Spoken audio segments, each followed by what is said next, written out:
Sir, sino po sila, sir?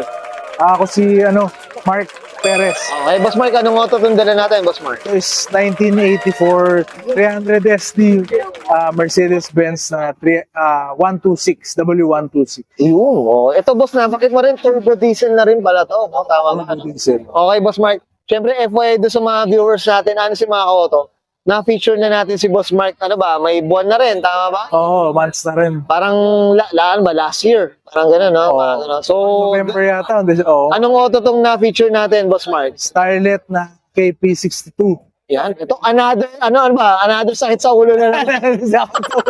Pero mag-i-enjoy at mag-i-enjoy si Boss Mike dito. Oo. Boss, ito, kwentuhan muna tayo. Paano ba nagsimula tong Benz natin, boss? Sige po. Itong Benz na to, kasi dati nagkaroon na rin kami ng ganito no. Actually, high school pa kami nung utol. High school pa ako, yung father ko nagkaroon ng ganito. So, para naging service na namin. So, yun, medyo sentimental sa akin. Gusto natin ibalik yung unit. So talagang yung love mo, nandito rin talaga, no? Okay, yun. O, syempre dito sa Mark, syempre check natin loob, labas, makina. Okay lang po? Sure. So, tara, check na natin.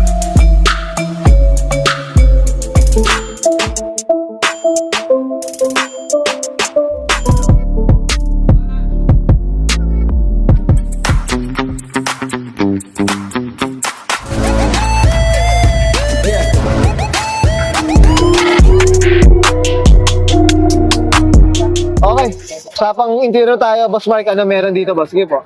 So, ito, all stock naman siya, 1984. Actually, yan, nagpapakita na ng mga signs of age, no? Yung mga cracks ng dashpad, no? Hindi talaga siya perfect, pero kasi kinuha ko siya dahil